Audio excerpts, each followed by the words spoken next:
pero que tiene muchas riquezas y es una bendición. Esta mañana vamos a centrarnos brevemente en dos secciones, pero antes, como para hacerles una revisión rápida del capítulo 1, del capítulo 16, vemos cómo Dios describe a un pueblo pecador y cómo este pueblo pecador puede estar delante de Dios.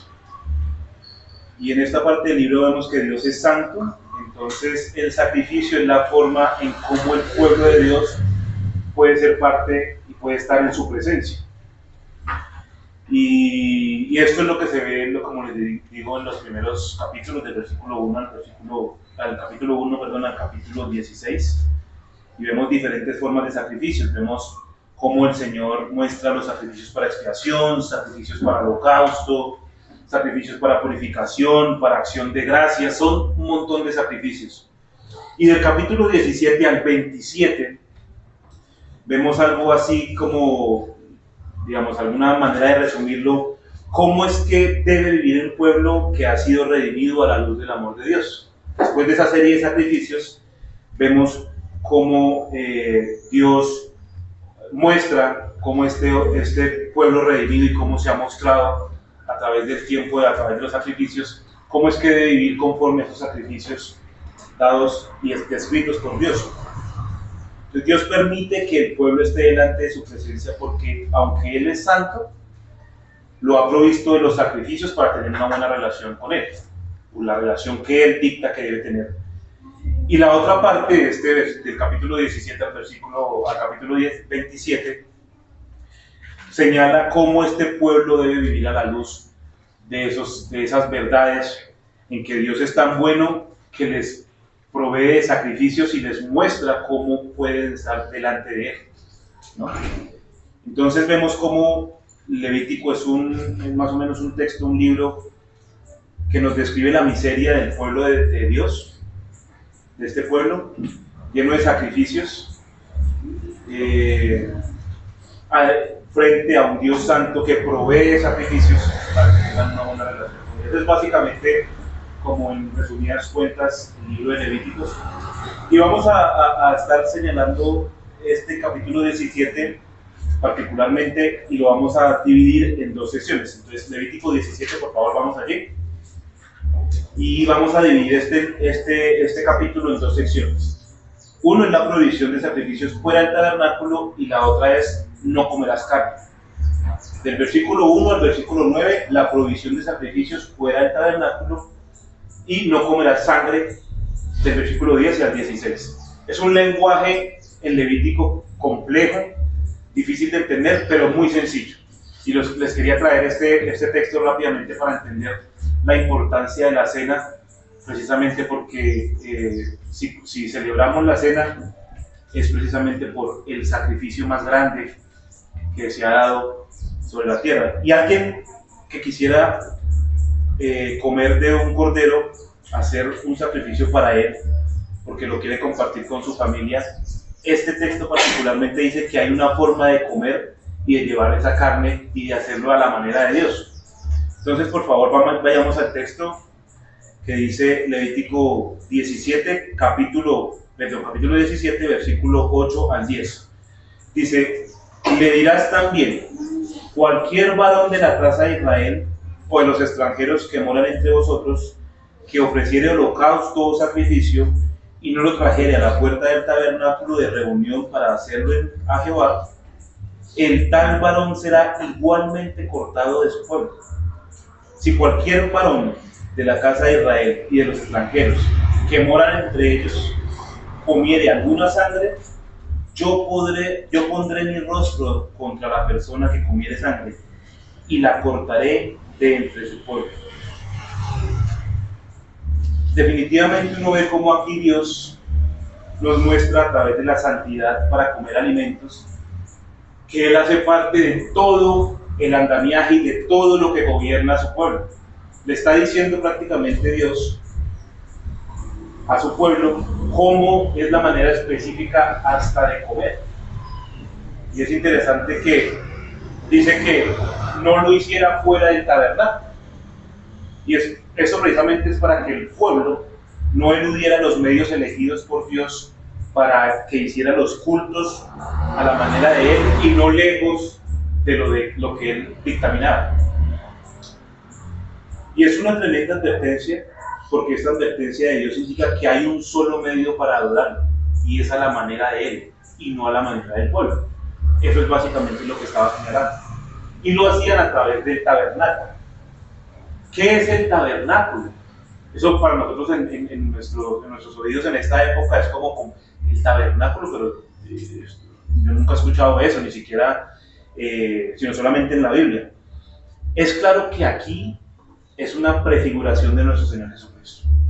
El tabernáculo es la prefiguración, esta es un tipo y sombra de lo que es hoy nuestro Señor Jesucristo. Y esto confirma que hay un solo mediador. Hay una sola forma de llegar a Dios, y es por medio y únicamente a través de Él. Y eso es lo que está mostrando el texto acá. ¿Cómo lo está viendo Israel? Es lógico pensar que este pueblo no estaba exento de decir, bueno, ¿y por qué yo tengo que, para comerme un pedazo de carne y compartir con las personas, ¿por qué lo tengo que compartir o tengo que hacer fuera? No lo puedo hacer fuera del tabernáculo, porque tengo que ir al tabernáculo. ¿Por qué no lo puedo hacer yo solo, con mi familia? ¿Qué tiene de malo si es para Dios? Yo estoy celebrando y quiero hacerlo, quiero adorar a Dios a través del sacrificio, porque tengo que hacerlo dentro del tabernáculo. ¿Por qué no lo puedo hacer afuera? ¿Por qué no lo puedo hacer a mi manera? Y hasta aquí la lectura de Levítico. En este texto podemos ver que desde Génesis hasta aquí, hasta Levítico, si uno hace una revisión rápida de la palabra de Dios, uno puede ver que Abraham, por ejemplo, Abraham hizo sacrificios y en esa época no había tabernáculo, ¿cierto? O Jacob también hizo sacrificios y en esa época no había tabernáculo. ¿Por qué ahora en Levítico este israelita no lo podía hacer? Y el israelita se puede pensar, bueno, yo tengo la historia y yo sé que Abraham hacía sacrificios y no había tabernáculo. Yo sé que Jacob hacía sacrificios y no había tabernáculo. ¿Por qué ahora esta legislación de Dios, si yo soy israelita y quiero también hacer sacrificios a Dios, ¿por qué ahora tengo que hacerlo en el tabernáculo? Una pregunta genuina para un israelita común que quiere hacer sacrificio, ¿no? Y bueno, la respuesta es clara en este texto. Dios instituyó una forma de hacerlo y esa es la forma en que Él dice que debemos adorar. No solo esto era para evitar una adoración desorganizada en el pueblo, sino también para evitar la idolatría. Miren qué interesante. Aquí el Señor nos está mostrando una regulación, y la regulación es que hay que hacerlo a la manera de Él y no a la nuestra. Hay que hacerlo de manera ordenada, y el orden es establecido por mí o por Dios. Es por Dios. Y Dios lo regula a través de su palabra. Y el texto 7, el versículo 7, miren lo que dice, del capítulo 17. Y nunca ¿qué?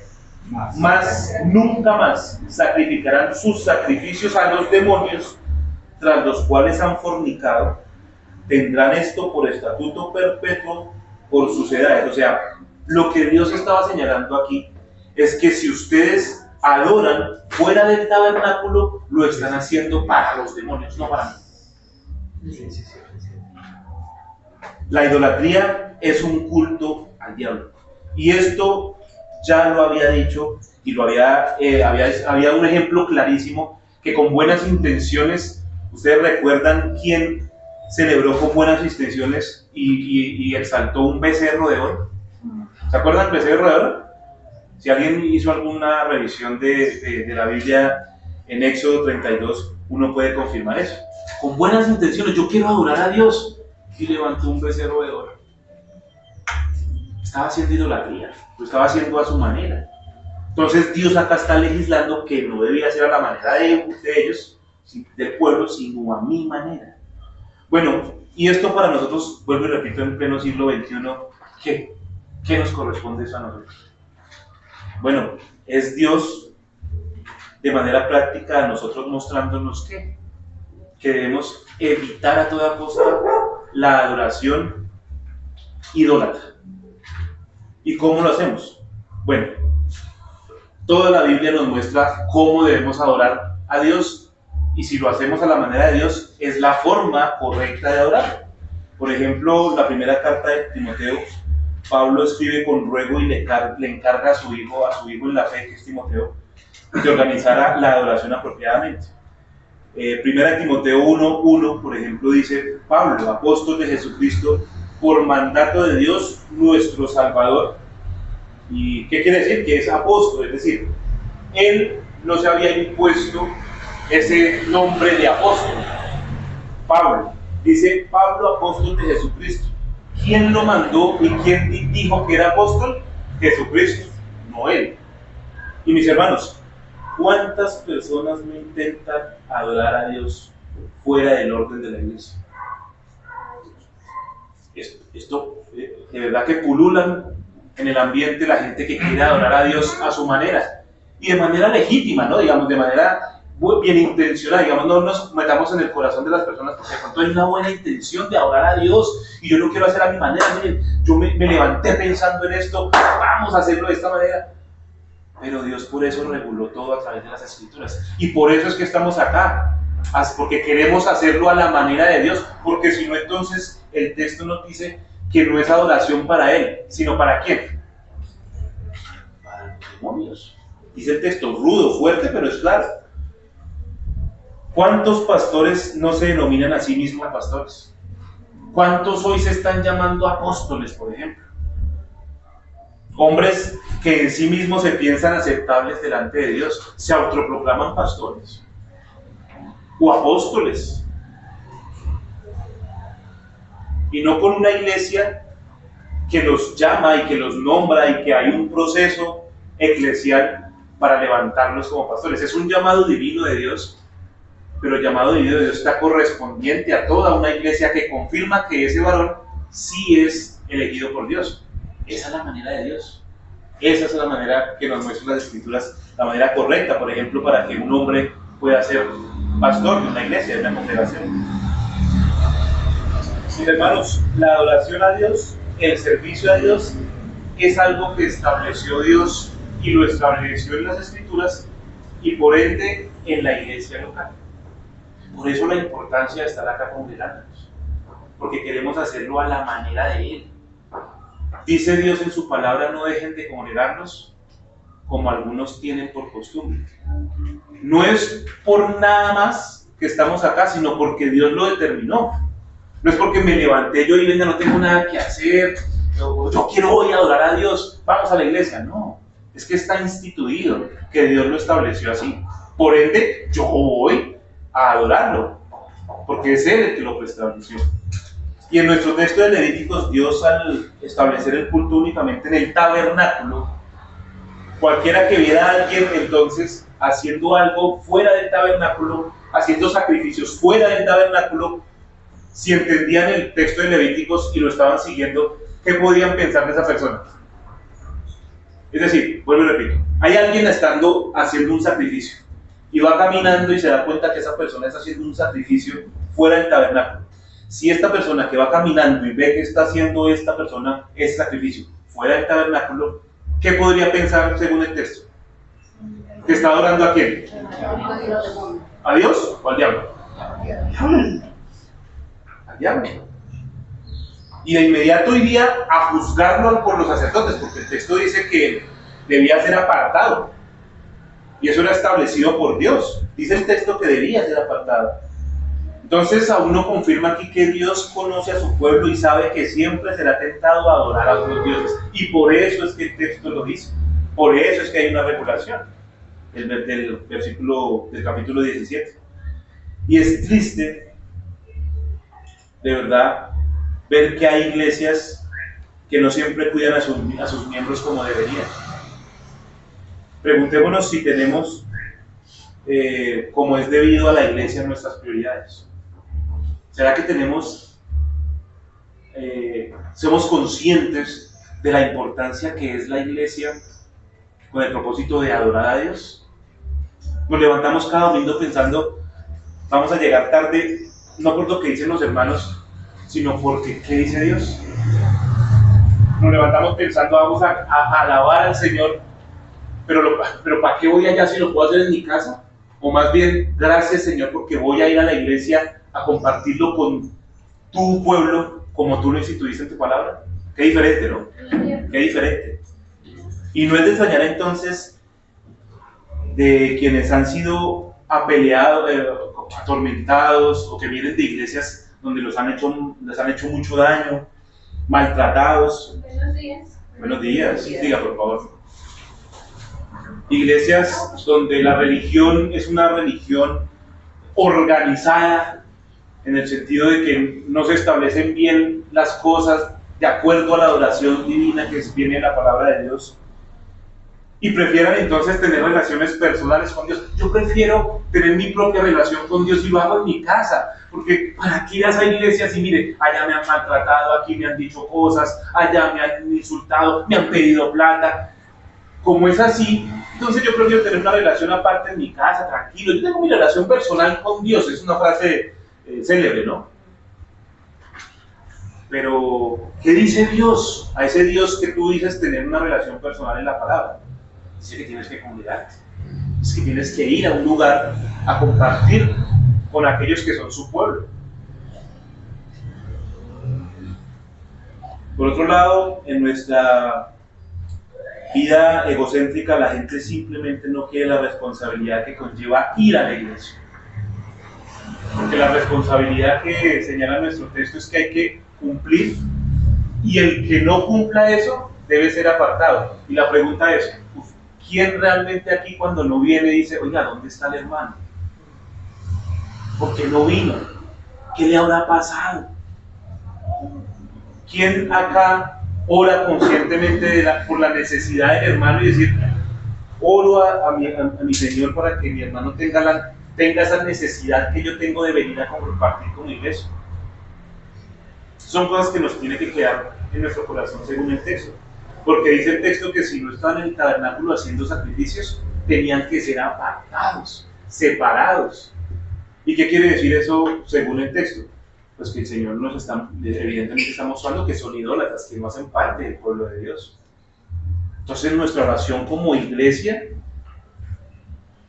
como hermanos, como cuerpo de Cristo, debe ser esta: Señor, no nos apartes de tu presencia, que nosotros estemos calientes acá, buscando una adoración genuina. Y Cristo estableció eso para edificar su iglesia. Por ejemplo, en Mateo 16, 18, se nota que Cristo estableció y está en el proceso de edificar la iglesia. Efesios 5, 25 confirma que Él ama la iglesia y murió por ella. El cuerpo mismo de Cristo en la tierra confirma Cristo a través de su palabra que es su novia. Y dice el apóstol Pedro, que la iglesia es como el templo de Dios construido en piedras vivas. Y como acertadamente lo expresó el apóstol Pablo, la iglesia es la casa de Dios. Entonces, si una casa es una familia entendida como una unidad organizada, con estructura, con líneas de autoridad y que cada uno tiene sus funciones particulares, o sea, como dice el apóstol Pablo, que la iglesia es la casa de Dios y que también es columna y baluarte de la verdad, dice Timoteo. Entonces, mis hermanos, ¿cómo debemos conducirnos en ella? Y nuestro Señor nos dice claramente que debemos hacerlo, conducirnos a la manera de Él.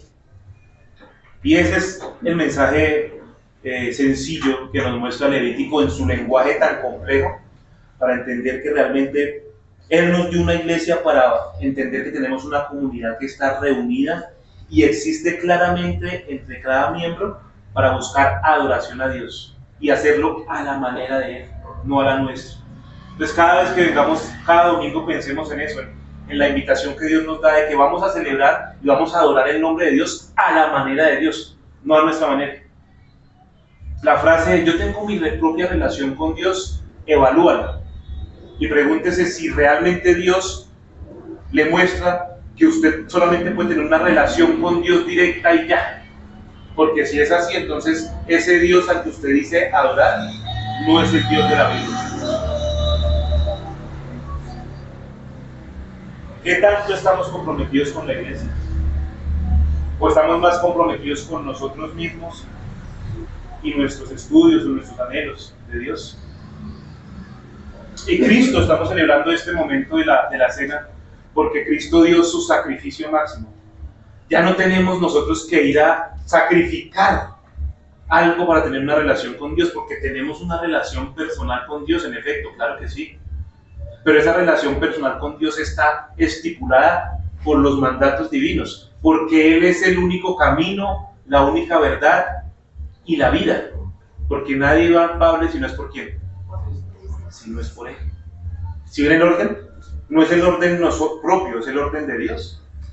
Entonces, qué bueno, mis hermanos, que cada uno reflexione sobre lo que implica tener una verdadera comunión con Dios a través de la iglesia local. Y yo le pido a mis hermanos que reconozcamos que estos mandatos son dados por Dios porque nos está cuidando de nuestra idolatría. Somos fácilmente idólatras. Somos, como dice un antiguo pensador, Calvino, somos una fábrica de ídolos. Todo el tiempo estamos fabricando ídolos en nuestra mente. Y los hacemos, y hacemos hasta escultura de ellos. Roguemos al Señor que esa idolatría no nos llegue a nuestras vidas, sino que lo adoremos a la manera de Él. Que estemos vigilantes de no adorar a otros dioses, puede ser nosotros mismos, sino a Dios mismo. Y hoy la invitación de esta cena es precisamente eso. Es una invitación a celebrar la cena del Señor, teniendo claro que hay un único sacrificio y que ya no tenemos que hacer ningún otro, sino que esto es una invitación a adorar a aquel digno y único digno de adoración, y es nuestro Señor. Entonces, por favor, este mandato de reunirnos el día del Señor es un mandato divino que nos anima a congregarnos como iglesia. Por favor, pónganse de pie las personas que van a tener la oportunidad de celebrar la cena. Los que son conscientes de lo que Dios está haciendo en sus vidas, los que son conscientes, los que no, por favor, y son conscientes, no se sientan apartados, porque eso no es una invitación a apartarse del reino de Dios, sino más bien aprovechen esta oportunidad, cierren sus ojos por solamente concentración y denle gracias a Dios por la oportunidad de estar aquí, celebrando como un pueblo, como un solo pueblo, la oportunidad de estar haciendo una adoración genuina a Dios. Estamos juntos teniendo una adoración genuina a Dios, porque lo estamos haciendo a la manera de Él. Entonces cierre sus ojos y concéntrese en entender que en algún momento, cuando sea la voluntad del Señor, usted puede estar celebrando la cena conforme a los estatutos divinos y no conforme a nuestros pensamientos o lo que nos dijeron.